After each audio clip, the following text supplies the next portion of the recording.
Hey guys, welcome back to another video, and today we're taking on binh46rong. And as you can see, he has a typical Pokemon Brick Bronze setup. A lot of people just tend to use those Pokemon starter Pokemon, Aegislash, Dragapult, Zeraora, because they're all pretty good Pokemon. So anyways, I lead with my Glalie, which is of course my Mega, and normally when you use Glalie, not many people do, and I might eventually shift from it because it really isn't that great. But I did want to try it out because really nobody in Pokemon Brick Bronze has ever really used this. I've never ever seen it before. So its main thing is really to just be like a suicide lead, if that makes sense. Your objective is to get the spikes up, and then you just explode on something and take them down, which is really good. Or you could keep Glalie in the game because it is actually quite a strong attacker. It is really quick. So, you know, it's quite potent. So anyways, this guy has close combat, which actually almost one-shots me, and that's crazy. So I had no idea that he was going to have that. So I went for the Earthquake anyways, which is enough to finish him off, especially because he dropped all his defenses. But now my Glalie is at pretty low HP, but that's also pretty good because now I'm in the great position to just explode at him. Although he did go into Sceptile, which is kind of unfortunate because I'm pretty sure Sceptile in most cases will outspeed Glalie because it has a far higher base speed. Although not all people run EV trains, or wait, what am I saying? Not many people EV train their Pokemon, or they run like good speed natures or all of that. Like, you know what I'm saying? Like, a lot of people just go right in with their playthrough team. So I was debating whether it was worth staying in and exploding on him and just taking that Sceptile down, or if it was worth switching. And I decided to play it safe and switch into Sizer because I can get a free U-turn off. And he goes for a nice slash, which does like 0 damage. Kind of tells me that this guy is not really using a competitively trained team. So I go for a U-turn, and he doesn't switch out, so that's enough to take care of his Sceptile, and that's great.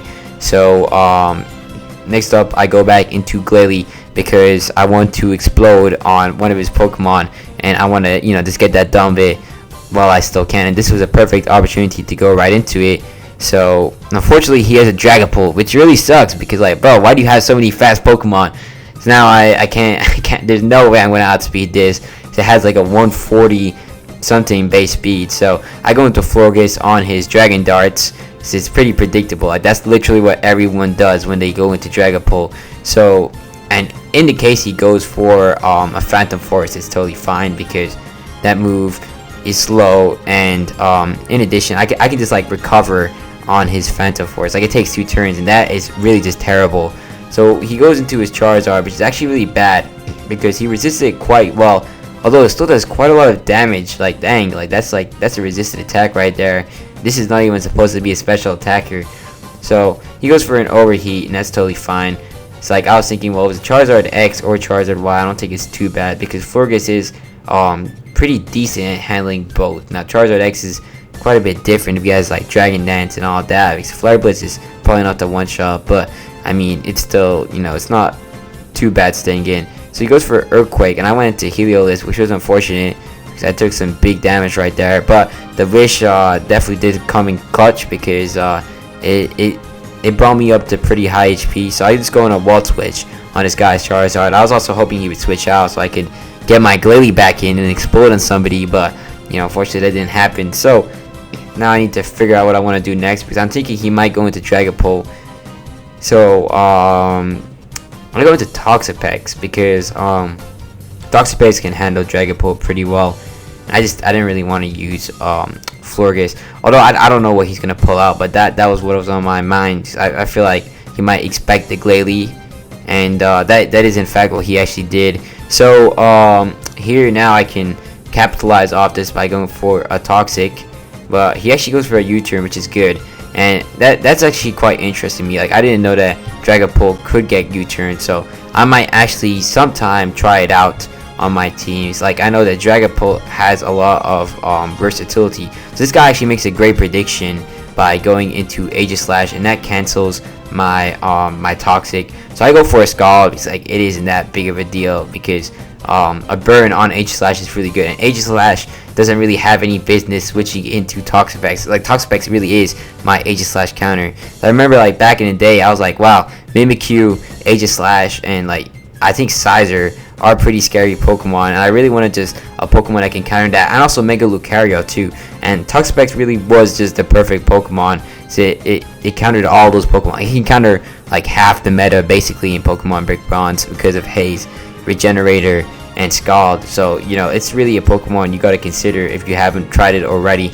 Although I don't want to like promote it too much, because I know people will be annoyed if they see Toxapexes everywhere they go. I mean, of course, it's pretty easy to deal with if you have a good enough Pokemon, like Mega Medicham, for example, which can just one-shot it. But and even Glalie, like a lot of Pokemon, like even Heliolisk, like they could do pretty good damage. You just have to have the right Pokemon to deal with Toxapex. But it really counters a lot of the really common Pokemon in today's meta, like you know, all these sweepers that you see everywhere, except Garchomp. That's the exception, where something like Milotic will be a lot more useful for you. So anyways, I go into Heliolisk and I get a Volt Switch off, and I didn't expect to outspeed him, but you know, I did end up doing that. So I was looking into speed stats to see if Glalie could potentially outspeed, but there is like a 20-point difference, so I figured it still probably wasn't worth the risk. So I go into Florges right here. He's probably gonna go for Sunning like Dragon Dart, but instead he goes for a T-Bolt. I'm not sure what this guy is thinking.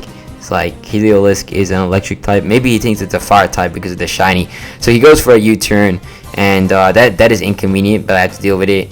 And he goes and switches out once again into Swampert this time, which is not really that great of a switch in. He still takes quite a bit of damage from the Moonblast there, which puts him in tree shot range. So now I debate what I want to do. I mean, I could stay in because I could probably take an Earthquake and take care of the Swampert, but I do want to keep Florges in for the Toxapex, so I may as well.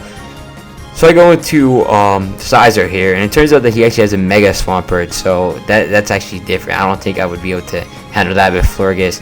And Mega Swampert is actually a really good Pokemon. Now this guy isn't really using it correctly, because ideally you want to use it in a rain team, and this isn't a rain team. It's more of like just a random meta team. So he goes for Ice Beam. I don't know like why he's running that on Swampert or Mega Swampert, especially because it's quite a good physical attacker. It's never actually intended to be used as a special attacker. Maybe there's some sets, but I mean, that's pretty odd. I mean, I guess it does offer some good coverage against the grass types that Swampert dreads so dearly. So anyways, I unfortunately get frozen. I really just hate the mechanic of being frozen. Like I think that's the most stupidest thing in Pokemon Brick Bronze, because you really can't do anything once you are frozen.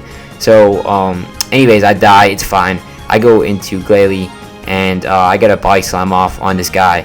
And unfortunately though, he still has his Dragapult. Like it's so annoying. Like I just want to get rid of it so that I can freely explode. But now of course he's gonna outspeed and take care of me. Like even though I won this battle, it's just like I want to explode. You know what I'm saying? Like it's really satisfying to just explode on somebody with Mega Glalie. So anyways, I go into Florges, and I don't get to finish him off this turn because he goes for a Phantom Force, and I take the next turn, right, where he actually lands his attack, and I land my Moonblast, and I finish the game. So that was a good battle, good game.